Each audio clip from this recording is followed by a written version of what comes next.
Medicinal ప్లాంట్స్‌ని చక్కగా కుండీలల్లో ఉన్నంత తక్కువ ప్లేస్‌లో ఏ విధంగా నేను పెంచుతున్నాను, ఏ విధంగా చక్కగా మట్టిని బలంగా చేస్తున్నాననేది ఇవాల్టి వీడియో. హలో! హాయ్ అండి. Welcome back to our channel ఆహా అద్భుతం వంటలు. ఈరోజు ఈ వీడియో ఏంటి అంటే గనక మా మినీ గార్డెన్‌ని చూపిస్తున్నాననమాట. ఉన్నంతలో నేను పెంచుతున్న మొక్కలు చూడండి. ఇదొచ్చేసి వాము మొక్క. వాము మొక్క అంటే వాము దీని నుంచి రాదు. ఇది జస్ట్ మెడిసినల్ ప్లాంట్. ఇక అందులోనే రణపాల చూస్తున్నారనమాట ఇప్పుడు మీరు. అది చూపిస్తున్నాను కదా! అది రణపాల. ఇక ఇది గులాబీ. ఇది కలబంద. అలాగే కలబందలోనే తులసమ్మను కూడా పెంచుతున్నాను. 2 ఒకటే కుండీలో ఉన్నాయి. ఇక ఇది పోతే బంతి అనమాట. గుమ్మానికి కట్టిన బంతి పూలని ఏసేస్తే బంతి మొక్కొచ్చింది. ఇక కుండీలో పెంచుతున్నాను. వీటికి బలం కావాలి కాబట్టి, బలం కోసం కొబ్బరి చిప్పలు పీచు ఉంటుంది కదా! వాటిని అప్పుడప్పుడు కట్ చేసేసి చిన్న చిన్న ముక్కలుగా చేసేసి వేస్తూ ఉంటాను బలానికి. అలాగే ఆరెంజ్ తొక్కలను కూడా ఎండబెట్టేసి పౌడర్ చేసి వేసుకుంటే కూడా చక్కగా ఆ మొక్కలకి బలం. అలాగే పువ్వులు. ఇది ఆల్రెడీ మీకు తెలిసిన విషయమే. నేను ఆల్రెడీ వీడియో పెట్టాను కదా! అదనమాట. వీటిని కూడా పౌడర్ చేసేసిన పూలని వాటి పౌడర్ కూడా కుండీల్లో వేస్తాను. కుండీల్లో వేయడం వల్ల చక్కగా మొక్కలకి మంచి బలం. ఇక ఆనియన్ మొలకొచ్చింది. దీన్ని కూడా ఏదో ఒక కుండీలో పెట్టానంటే చక్కగా ఎదుగుతుంది కాబట్టి కాస్త ఎదిగాక ఏదో ఒక కర్రీలో వేసేస్తాను. ఇక ఇప్పుడు మీరు చూస్తున్నారు ఇదొచ్చేసి సరస్వతి ఆకు. సరస్వతి ఆకండి. ఇది కూడా మెడిసినల్ ప్లాంటే మీ అందరికీ తెలుసు. నేను చెప్పాల్సిన అవసరం లేదు. చిన్న పిల్లలకి బాగా ఉపయోగపడుతుంది.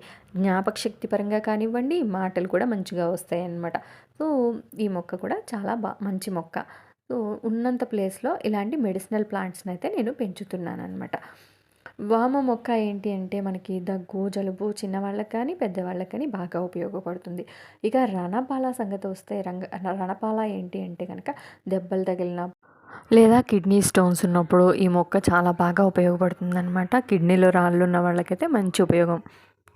ఈ సైజు కుండీల్లో మనం పూల మొక్కలను మాత్రమే పెంచగలమండి. ఆ చిన్న సైజు కుండీల్లో. ఇక పెద్ద పెద్ద మొక్కల్ని పెంచలేమనమాట. ఇలాంటి మొక్కలున్నాయి చూసారా? వామ మొక్క ఇలాంటి కుండీ కావాలి పెద్ద కుండీ. ఎందుకంటే అది వేరు లోపలికి వెళ్తుంది. బాగా వ్యాపించి ఉంటుందనమాట. సో, వేరుని బట్టి మనం కుండీని సెలెక్ట్ చేసుకోవాలండి. ఇకపోతే మన ఇంట్లో ఉండే వేస్ట్ ప్లేట్స్‌ని ఇలా కుండీల కింద పెట్టుకున్నామనుకోండి, వాటర్ పోసినప్పుడు ఆ వాటర్ అంతా కిందకి పోకుండా, అదంతా తడవలసిన అవసరం లేకుండా, పని లేకుండా చక్కగా ఆ ప్లేట్‌లోకే పడతాయన్నమాట. వీలున్నప్పుడు ఆ ప్లేట్‌లో వాటర్ వంపేసుకుంటే సరిపోతుంది. సో, నేనైతే బయట కొనకుండా నా దగ్గర కొంచెం వేస్ట్ ప్లేట్స్ ఉన్నాయన్నమాట. ఆ వేస్ట్ ప్లేట్స్‌ని అయితే ఈ విధంగా కుండీల కిందకి పెట్టుకున్నాననమాట. ఒక్కొక్క కుండీలో 2 మొక్కలు ఉన్నాయి కదా! ఒక్కొక్క దానిలో. సో, వాటిని ఇంకా కుండీ లేని మొక్కల్ని కుండీల్లో పెడదామని ఇవాళ డిసైడ్ అయ్యాననమాట. గులాబీ మొక్కను కూడా చక్కగా కుండీలో పెట్టుకోవచ్చు అని చెప్పి నేను ఇప్పుడు ఇవన్నీ తీసి మట్టి వేసి చక్కగా కొత్త మట్టి వేసి ఒక్కొక్క దానికి సపరేట్‌గా దీనికి దానికి కుండీలో పెడతాననమాట. సో, ఇవొచ్చేసి ఈ చిన్న చిన్న డబ్బాలు మనకి ఉంటాయి కదా! ఇంట్లో ప్లాస్టిక్ డబ్బాలు. వీటిని చక్కగా కొత్తిమీర, పుదీనా అని అలాగే నేను ఇందాకడ చెప్పాను కదా మీకు సరస్వతి ఆకు, సరస్వతి ప్లాంట్ కూడా. అలాంటివన్నీ కూడా ఈ ప్లాస్టిక్ డబ్బాల్లో పెంచుకోవచ్చండి చక్కగా. ఎందుకంటే వీటికి వేర్లు పైనే ఉంటాయన్నమాట. చిన్న చిన్నగానే ఉంటాయి. బాగా లోపలికంతా చొచ్చుకుపోయి ఉండవన్నమాట.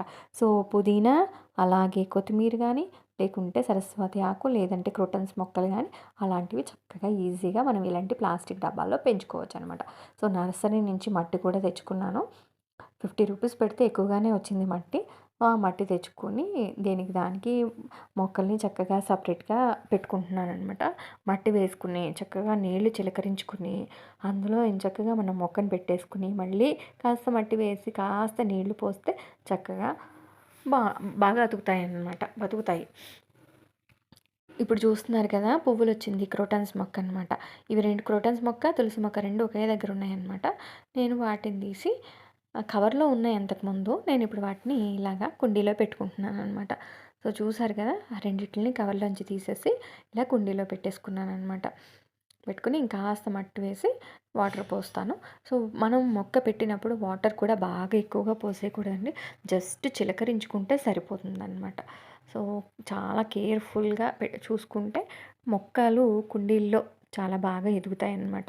మనం మట్టిలో ఉంచాం కాబట్టి నేల మీద ఉండవు కాబట్టి కుండీలో పెంచుకుంటున్నాం కాబట్టి కొన్ని కొన్ని జాగ్రత్తలు తీసుకుంటే చక్కగా ఉంటాయి మొక్కలు. సో, నాకు ఈ క్రోటన్ మొక్క కూడా బాగా ఇంకా ఎక్కువగా వస్తుందనమాట.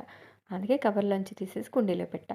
ఇది చూసారా, కుండీలు కూడా తెచ్చుకున్నాను. సో, అందుకని కవర్లలో ఉన్న వాటినన్నిటిని చక్కగా ఆ కుండీల్లోకి పెట్టేసుకుంటున్నాననమాట.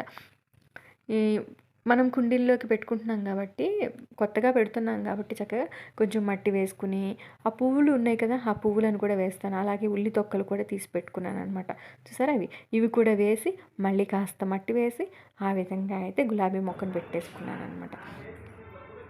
ఇక నేను నా దగ్గర కొన్ని మొక్కలే ఉన్నాయి కాబట్టి వాటికి వాటర్ మగ్గుతో తీసుకెళ్ళి అలా పోసేయకుండా నేను చక్కగా చిన్న థమ్సప్ బాటిల్కి హోల్స్ పెట్టుకొని మూతకి బాటిల్ నింపుకొని చక్కగా ఇలా స్ప్రే చేసినట్టు చేస్తానన్నమాట. మొక్కలు చక్కగా పచ్చగా కనిపిస్తాయండి. ఇలా చేయడం వల్ల దుమ్ము ధూళి అలాంటిదంతా కూడా పోతుందనమాట. క్లీన్గా కనిపిస్తాయి, అలాగే ఆరోగ్యంగా కనిపిస్తాయి అనమాట మొక్కలు ఇలా మనం వాటరింగ్ చేయడం వల్ల. సో అదండి ఇవాళ వీడియో అయితే. మనం ఇంట్లో కుండీల్లో పెంచుకునే మొక్కలకి ఏ విధంగా బలాన్ని ఇవ్వాలి, అదే విధంగా ఏ విధంగా వాటర్ని కూడా ఇవ్వాలి అనేది ఈ వీడియో అనమాట. సో కుండీల్లో పెంచుకుంటాం కాబట్టి వాటికి బలం అనేది సరిపోదు కాబట్టి చక్కగా ఎండిపోయినటువంటి పూలను కానీ ఎండిపోయినటువంటి తొక్కల్ని అవన్నీ వేస్తే చక్కగా బలం వస్తుంది. అలాగే వాటర్ కూడా చక్కగా మనం స్ప్రే చేసినట్టు చేస్తే బాగుంటుంది అన్నట్టు. వీడియో నచ్చింది అనుకుంటున్నాను. నచ్చితే లైక్ చేయండి. Thank you.